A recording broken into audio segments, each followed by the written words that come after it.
Alcoholic anonymous দৈনিক প্রতিচ্ছবি ৭ই জুন। দীর্ঘমেয়াদী আশা। যেহেতু আমাদের মধ্যে অধিকাংশ ব্যক্তি প্রচুর স্বাভাবিক প্রবৃত্তি নিয়ে জন্মেছে, সুতরাং এটা আশ্চর্যের নয় যে আমরা প্রায় ঈশ্বর প্রদত্ত উদ্দেশ্যের চাইতেও আরও অনেক বেশি বাড়িয়ে তুলছি।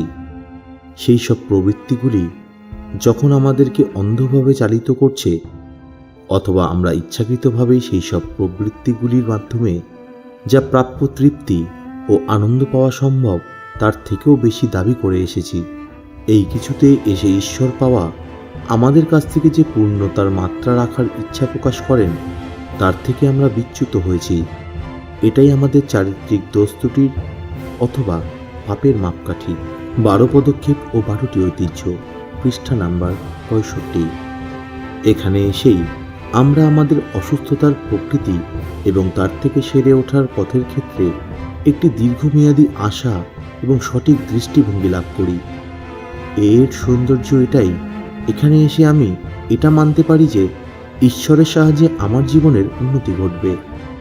এর যাত্রাপথ ক্রমশ আরও সমৃদ্ধ হয়ে ওঠে, ভাবনাগুলি সত্যি হয়ে ওঠে, স্বপ্নগুলি বাস্তবে পরিণত হয় এবং আমার আজকের দিনটি হয়ে ওঠে চিরন্তন।